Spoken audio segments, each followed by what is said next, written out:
What's going on, duelists? It's your boy Nick, bringing you today on the channel an update to my Evil Eye Yubel deck profile for the post Battles of Legend Terminal Revenge set.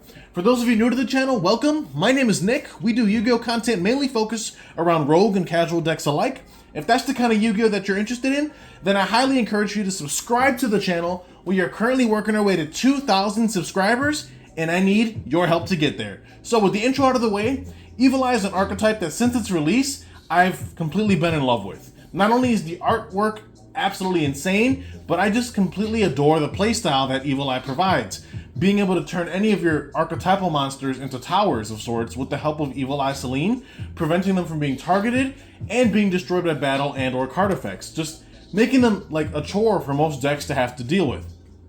Now, obviously, Yubel got support recently, and it's been working its way up the ladder, so to speak. It initially started off as a rogue deck, but now, especially post-info, once we get the Fiendsmith cards, I truly believe Yubel will be a meta contender. But as it stands right now, I still consider Yubel to be a bit of a rogue deck. In my own opinion, you guys might think otherwise, but that doesn't mean that like you have to sweat so hard with this deck. I like Evil Eyes, and they do have some really cool indirect synergies that help benefit Yubel, and vice versa. So I decided to mash the two decks together, and I've been piloting this list and optimizing it ever since the Yubel support released. So the deck list is really optimized at this point. It's 46 cards in the main, and I'm not saying that this is the most competitive Yubel variant by a long shot. It's not. But it is, in my opinion, one of the most unique that I've seen and the most fun, because like I said, I'm just basically taking two of my favorite archetypes and being able to play them together is so cool in my honest opinion. So with the intro out of the way, we're going to be diving headfirst into this 46 card deck profile, and I'll be talking about, you know, how the two themes actually worked coinciding with each other to produce some pretty sweet end boards. So we're starting off with the monster lineup like we do here. We have a playset of Surziel, Watcher of the Evil Eye. This is the one card starter for the Evil Eye deck. Now, one of the things that I like about Evil Eyes and Yubel is the fact that both engines have one card starters, which I think is so cool. You know, being able to pivot between the two lines is obviously really strong. And like I said, Surziel, not only is he a searcher for the entire Evil Eye theme, but while he's equipped with the Evil Eye of Selene, which is their equip spell, which we'll talk about a little bit later, he grants a quick effect ability to target special summon monsters the opponent controls and destroy them. Then during the next standby phase, after that effect was used, we do have to destroy a card we control. So kind of like a punishment-like effect. You know, we pretty much like, we give and take. Is like kind of how I see the Evil Eye theme. And instead of like negging ourselves and like using that destruction effect as a con, we take that and be proactive with it by using it to like benefit our Yubel lineup and bolster our strategy, which I think is really cool. So we obviously have a playset of Surziel, pretty much being the poster child of the Evil Eye deck. Then moving on, we have two copies of Basiltris, Familiar of the Evil Eye, pretty much just a Fiend extender as a quick effect, and he can also link summon during the opponent's turn, so like an archetypal IP Masquerena of sorts, but he can even link using equips as if they were monsters, which is, I think, is really cool. So we play this as a 2-of, again, just as a generic Fiend extender. And moving on, we do have a playset of Spirit of Yubel. Really insane Yubel support card. Not only is he kind of like a hand trap of sorts, where when an attack is declared, he can just special summon himself. But upon special summon, he can search for a spell or trap or set it that mentions Yubel.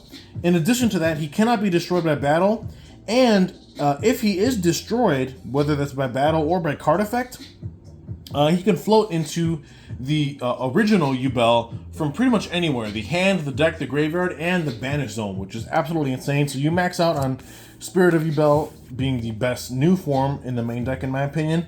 We still play the two original copies of Yubel, plus one Terror Incarnate. Now, you would think that these are bricks. However, with the release of Phantom of Yubel, their newest fusion monster, post-battles, these cards actually get a lot better to draw into. While still not ideal, they're much better to draw now, because Phantom of Yubel is just a contact fusion by shuffling material back from pretty much anywhere except the banish zone. So obviously we still play the one OG, or I'm sorry, 2 OG Yubel and 1 Terror Incarnate. There's absolutely no need to play Ultimate Nightmare at this point. It really is just a hard Garnet, and we wanted to minimize the number of bricks we were playing in the deck. So I feel like the 2 Yubel ratio and 1 Terror Incarnate is still fine. You can, if you're brave, get away with cutting Yubel down to 1, but I still like having the second copy in the main deck just to be able to still make plays with like using Varudas in the extra deck and still maintaining another copy of Yubel somewhere in the deck and or graveyard to facilitate with Spirit of Yubel combos. So moving on, we still are on the 3 copies of Samsara D Lotus, being the 1 card starter for the Yubel side of the deck. Obviously really insane card, pretty much functions like an in-archetype Lone Fire Blossom. In addition to that, can also revive itself if we control Yubel during the end phase. Just very strong card. It can even change an opponent's monster's effect to destroy a Yubel we control, which is obviously really nuts. So we definitely max out on that for consistency. Then moving into some of the extenders, we are on 3 copies of the Gruesome Grave Squirmer. This card is absolutely nuts, just being a generic fiend extender of sorts. What I like about this deck is that it kind of feels like Dragon Link to an extent, except it's just with fiends. So I guess we just call it Fiend Link, I suppose. But having all these generic fiend extenders is just really insane because it makes the deck very resilient to disruption. And not only that, like, it just gives you insane amounts of follow-up plus a really high ceiling because you constantly have bodies to throw out at your opponent. Not only is this card a free special summon, he can even banish himself from the graveyard to special summon a fiend with 0 attack and defense from the hand or the graveyard. So he's like an extender that also just produces another extender of sorts, which is just really insane. So max out on a playset of this. Really strong card in my opinion. Then we obviously play the 1 copy of the Shavara. Again, we are playing a small Unchained package in the extra deck, so having Shavara as another searchable extender of sorts in this deck is really strong. So we play 1 copy of that. Then we are on 3 copies of Ash Blossom and Joyous Spring as the monster hand trap of choice in the main deck. Ash is just your generic catch-all for any matchup you'll come across. Pretty generic card. It's not really the strongest hand trap, but it's pretty much the one that'll come up against almost every deck.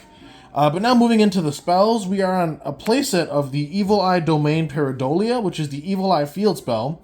Upon activation, searches an Evil Eye monster from deck to hand, and then upon destruction, can add an Evil Eye monster from graveyard to hand. It also has like a really gimmicky battle phase effect, which never really comes up. But the fact that it's just a road on activation and it gives you recovery when it's destroyed, really strong in my opinion. And then we bolster that with a playset of Evil Eyes Unleashed. Possibly the second best spell in the deck behind Selene itself.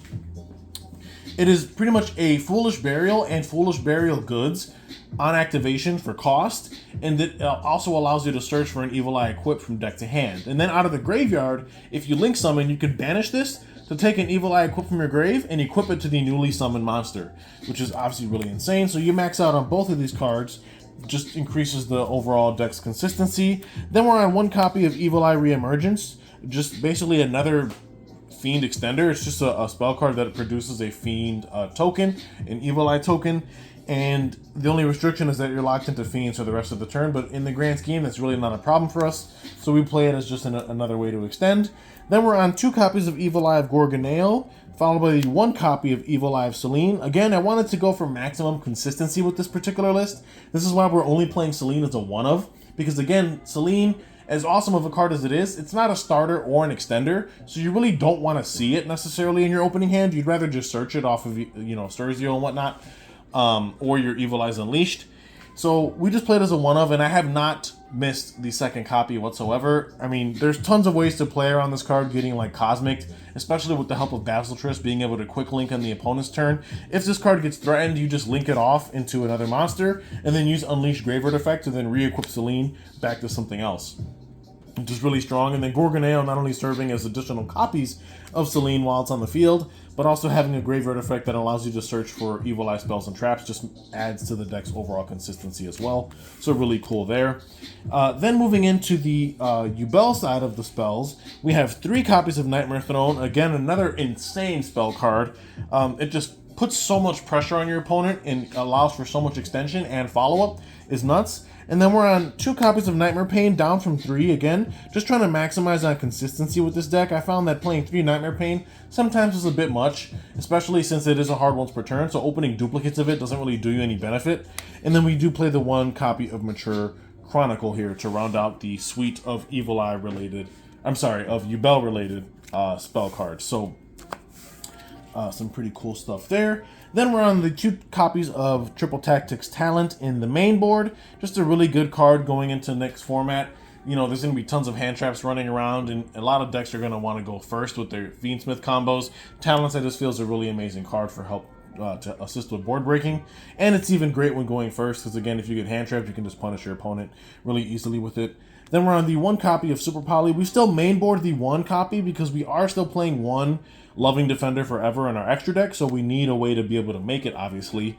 And then we round out the last spell card in the main with a single copy of Terraforming. Since we have pretty much 2 field spells in this deck that are both 1-card combos in the form of Evil Eye Domain and the Nightmare Throne, Terraforming is just a really insane card in this list. Being able to pivot between either field spell is really strong. And then moving on to the traps, of which we're on a playset of Infinite Impermanence. Again, really amazing piece of non-engine, followed by 1 copy of Abominable Chamber, the Unchained, what we're searching off of the Shavara when it's sent to the graveyard.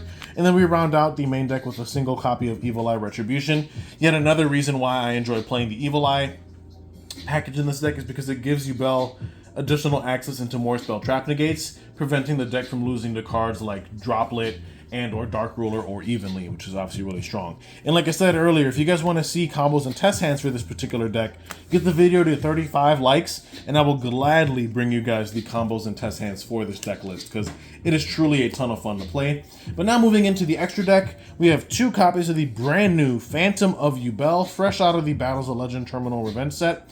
This card completely revolutionizes how Yubel is played. Not only does it give the deck even more consistency, but it also increases the ceiling of the deck tenfold and turns what was usually considered to be bricks or garnets in the form of the original Yubel and Terra Incarnate into cards that actually produce you advantage, which is obviously really strong. So 2 copies of Phantom of Yubel, and then, like I said earlier, we still play the 1 Loving Defender Forever, simply because it's just a really amazing card, and being able to super poly off an opponent's field is nothing to scoff at. So that's why we still mainboard the 1 Super Polymerization. Moving on with the rest of the extra deck, 1 Super Dreadnought Rail Cannon Gustav Max, just being able to burn our opponent, and you know, whether it's in time or just for lethal. And then we obviously play the 1 copy of Verudas, just a really insane rank 10 Omni Negate that this deck can produce. And then for our links, we're on 2 copies of Gorgon, Empress of the Evil Eye, one of the most beautiful Link 2 monsters I have ever seen. Such an insane card. Pretty much functions like an effect veiler on legs while equipped with Selene as a quick effect. And then in the next standby phase, after she negates something, you can basically destroy a card she points to. So again, you can turn that into a proactive beneficial effect by purposely summoning things to her zone, like Spirit of Yubel or Yubels, for example, and just being able to proc off additional effects, which is obviously really nice. One of the things that I didn't talk about with Selene, though, circling back to the equips, was that the fact that Evil Eye Selene just makes your monsters, or the Evil Eye monsters to equip to, untargetable and unable to be destroyed by battle or card effects. And then each time the equip monster's effect is activated or another Evil Eye spell trap is used, that equip monster gains 500 attack, and then we lose 500 life points. So, like I said, this card pretty much turns any Evil Eye monster we equip it to into a full-blown towers that just gets bigger each consecutive turn, putting our opponent on a huge clock if they don't deal with it quickly. But circling back to the monsters, we do play 1 Muckraker, 1 SP Little Knight, 1 Unchained Soul of Rage, 1 copy of Yama, again, just a really insane, like, fiend extender of sorts. Then we're on the 1 copy of Nightmare Unicorn, followed by 1 copy of Unchained Soul of Anguish, 1 copy of Zerziel, Ruler of the Evil Eye. This is the Evil Eye Link 3. A very powerful Link monster. While it's equipped with Selene, it pretty much turns into a Trident as a quick effect, which is obviously very strong. And then to round out the last card in the extra is 1 copy of Unchained Abomination. Again, just giving us a really awesome board presence. Not like I was saying before, this is not the most competitive version of Yubel, but it is the most fun. Like I said, Evil Eye and Yubel do have a lot of really cool indirect synergies, and being able to pilot this deck is just tons of fun in my honest opinion. Before we wrap up the video though, let me run through the side deck briefly again. Side deck is always up to personal preference, so take everything you see here with a grain of salt. Like for example, the first card you're going to see is triple copies of Ghost Sister and Spooky Dogwood. A lot of you guys are probably questioning what the heck. This is simply because, for those of you who understand how Evil Eye works, you know that Selene constantly burns us for 500 damage each time its effect activates. And we needed a way to mitigate that and a way to not lose in time, especially as we get closer to game 3s and whatnot. So Ghost Sister and Spooky Dogwood is our solution to that problem. Just being able to increase our life points. That way we can get more activations off of Selene, and in certain cases even cheese out wins in time if necessary. Then moving on to the side, we do play a playset of Skullmeister. Still a really cool hand trap in my opinion that I feel really gets underappreciated. Yeah, it may not be the strongest, but it is still a dark fiend, so it synergizes quite well with this deck in the event that you had to use it as an engine piece. And it's not even once per turn, so drawing duplicates doesn't even hurt that badly. So we're on 3 Skullmeister in the side. Then we're on a playset of Dark World Puppetry in the side deck. Again, just being able to have quick play DD Crows is obviously really strong, and the ability to recycle Banished Fiends to our hand is always appreciated. Then we're on double Lightning Storm, 1 Feather Duster, followed by the 1 Triple Tactics Thrust in the side. Again, just really staple board breaker cards, and Thrust obviously being a very strong card, especially when going second. And then to round out the sideboard, 1 copy of Evil Eye Confrontation, pretty much an archetypal Cosmic Cyclone, followed by a 1 copy of Evil Eye Defeat, which is an archetypal double Compulse, which is obviously really strong, so especially for those games where we are forced to go first. So that wraps up the side deck, guys. Hopefully you enjoyed my update to my Evil Eye Yubel deck list post Battles of Legend Terminal Revenge. Like I said, if you guys want to see combos and test hands with this deck, get the video to 35 likes. I'll be glad to show you guys combos and test hands, because this deck is just so much fun to play. Honestly, it's a total blast. I've taken it to locals before and have literally went X1 with it, and it's just awesome. So, for those of you who don't want to sweat as hard and have to worry about buying a $500 Fiendsmith package when it comes out, if you guys just want to build Yubel and have a fun variant of it, I highly recommend this particular list. Like I was saying, it's really awesome. So stay tuned. You guys definitely don't want to miss out on some of the future projects I have coming to the channel. I have some really spicy stuff brewing, even post battles as well as post info, so you don't want to miss out. If you're watching this and you're still not subscribed, smash the subscribe button. Like I said, help me get to that 2,000 subscriber benchmark. It would mean the world to me. And with that being said, this is Nick hitting that end phase. Peace.